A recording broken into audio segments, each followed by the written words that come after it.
Hey friends, in this video I'll be distilling out 5 life lessons or questions from Francis Poulenc's great opera Dialogues of the Carmelites. And if you are a total newbie to this opera and you don't know the story at all, I would recommend you to first check out my other video in this series where I talk about the basic plot and the psyche of our heroine Blanche de la Force, because that would help you immensely in understanding the opera and this video. But if you are a seasoned opera watcher already and you know the story, let's just dive in.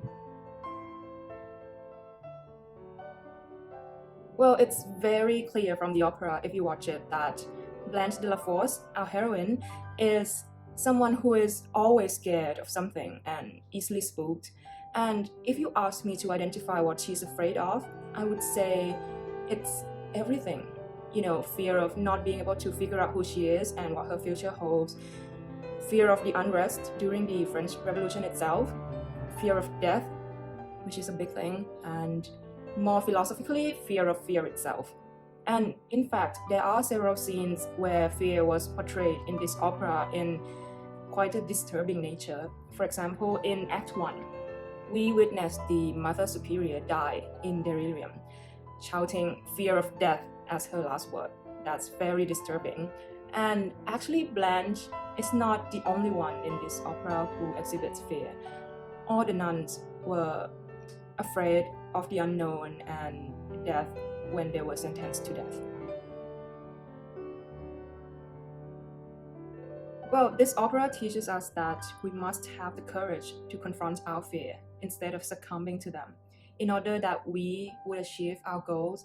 And that's especially true if what we want to achieve is true to our convictions. And that we can start this whole process by first recognizing our own limitations, because only after that can we start to rise above them and confront our fear. And one more thing that is really important is overcoming of fear is not a one-man journey. We face fear best as a united group, and that's especially true during challenging times. In order to answer that question, I must give you a little bit of a background. In the opera, Blanche entered the convent and was looked after by the Mother Superior. And a few days in, the Mother Superior was on her deathbed and not dying in peace too. She died in delirium, shouting that God abandons her after 30 years of dedication. And even for a non-religious person like myself, I think it's understandable to assume that a person who devotes herself to the service of God would die a peaceful death, right? Turns out that's not the case for our Mother Superior. And so the nuns in the convent started to ask questions about this. They asked, like, why is that the case? Why is she not dying a peaceful death? Why is her death painful? And one of the nuns, Sister Constance, came up with a speculation that's quite interesting. She said that it's as if that death was meant for another person, for it was a death too small for our mother. And I think it's a very interesting point to consider, even though it's like purely philosophical and may not have any practical implication at all. It's interesting to ponder the question of, do we always die the death we deserve? So yeah, that's one thing. And in fact, the scene of the Mother Superior dying agonizing death is another interesting point to analyze in this opera, because I think it deeply symbolizes the suffering that the nuns and Blanche would have to go through in the future. It is portrayed to kind of test the faith of the nuns in sacrificing their lives for their own conviction. And that is to ask, after witnessing this death of the Mother Superior, are you still true to your own conviction, even though it might come down to the fact that your conviction means nothing and you would die a painful death? Are you still true to your own conviction then? Well, it teaches us that life is transient, death cannot be avoided, and that we should accept mortality as part of our lives. And we should really become aware of that fact, not just know on the surface level that, okay, we're gonna die one day, that's not enough anymore. We should accept that death is really coming and really internalize this fact. Because By coming to terms with that, we can start to live our own meaningful lives so that when our time comes, we can accept death with courage and dignity. And another lesson is that the story that we leave behind can inspire others and make our death and our lives meaningful. So, pride. I actually don't think a lot of opera veterans out there would focus too much on pride when they talk about dialogues of the Carmelites. But I think Blanche's pride is actually one of the main things that keeps her from growing as a person. And I was struck with this concept while I was watching her talk to her brother in Act 2 of the opera. And in the scene, her brother wants her to leave the convent and come back home because he thinks she's no longer safe here in the convent. She, on the other hand, tries to act tough and strong and says that she's happy here in the convent and that she's chosen her own path and that he should respect it. And yeah, that's fine, that's all courageous and everything, but except for the fact that she admits to one of the nuns later that she lied.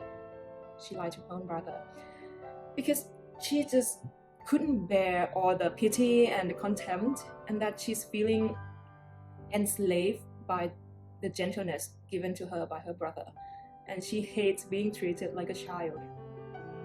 And I think this feeling of pride is very obvious to us because we are all guilty of it at one point in our lives.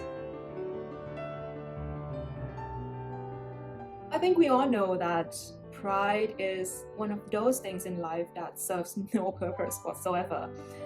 Why? Because it involves lying to ourselves and to others that we're fine or superior in some kind to others. And what's the result of that?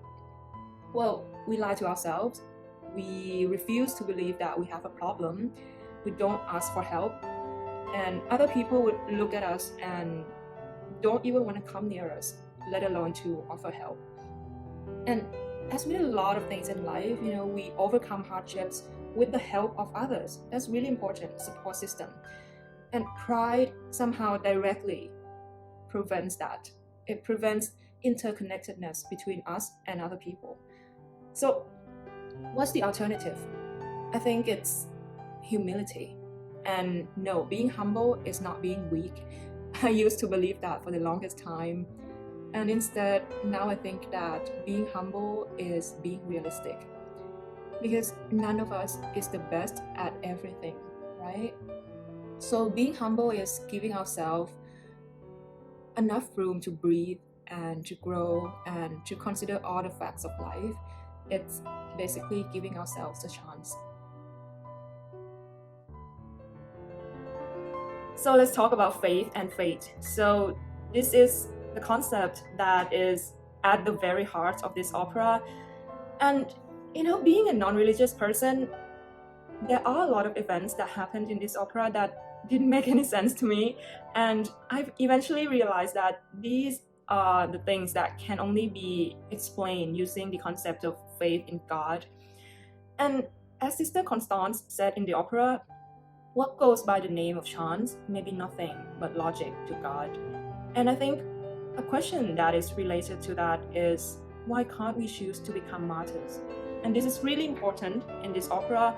So let me give you first a little bit of a background story.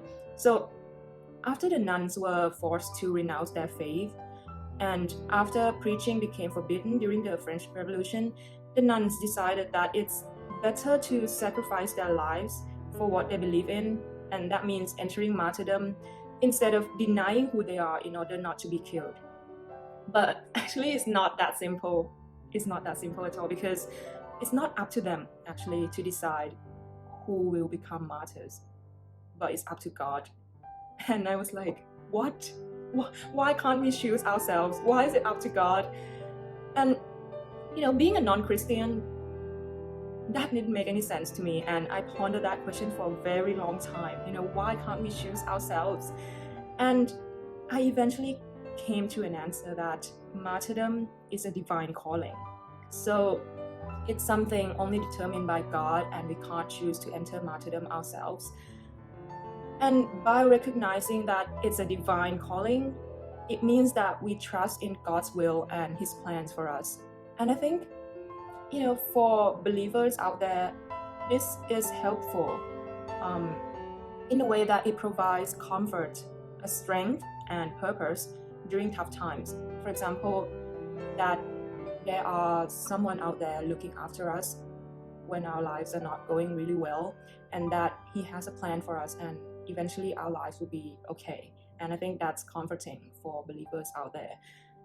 But that being said, I think it's also important to recognize that we have agency to exercise our own free will, because we still have choices to make along the way. But this comes down to a few lessons actually. First is that there will be challenges to test the faith in what you believe in. And second, that test will come both internally and externally to test your characters. And third is that it will be wise to trust in the larger plan if you're a religious person, and that's God's plan for you. And if you're a non-religious person, in the bigger picture, or the plan you have for yourself. And fourth is that we should never be so unwavering that we never question in what we believe in. And fifth is that moments of doubt in your faith and what you believe in are natural. And it is the reaffirming of that faith that counts, and that's important. And if anything, the re-questioning and the reaffirming, that serves as a reminder that we have agency for free will in our lives. Now we come to the last concept of this video, and that is identity. So, throughout the whole opera, our heroine, Blanche de la Force, went through a journey of self-discovery, and eventually she embraced her own identities, insecurities and all, and found her purpose and meaning of life. And that shows that there's always room for transformation and growth, and that we grow by understanding ourselves and recognizing our own flaws, and then we go on to strengthen who we are through real life experiences, and eventually we come to our own sense of identity. And it's important to recognize that everyone has their own version of identity, and that there is diversity in our society, and each and every one of us has strength to be celebrated and flaws to be recognized and solved. And appreciating this diversity is key to existing and surviving in a society. This opera makes us reflect about our lives, that like Blanche's journey, ours is also a pilgrimage from finding out who we are through contemplation and experiencing the outside world, to eventually choosing our own identity that we want to embrace and living a meaningful life in pursuit of goals and purposes, so that when death comes, we'll be contented in what we've done. And I will leave you with a few questions about identity. Ask yourself this: how far would you go in being true to yourself? I think this opera portrays the perfect setting where, the outside world has descended into collective insanity. And in that situation, if everything that you believe in goes against what the world thinks is right, would you still stand for your beliefs, or would you give in? What if it means it costs you your life? How far would you go in being true to yourself? There you go. Those are the 5 gems that I extracted from this opera. And I think all pieces of art that has gained their place in the classic repertoire have one thing in common, and that's the fact that they reflect the truth about life and change us in some way. And that's what makes them all so meaningful. So I'll leave you with that, and I will see you in my next video.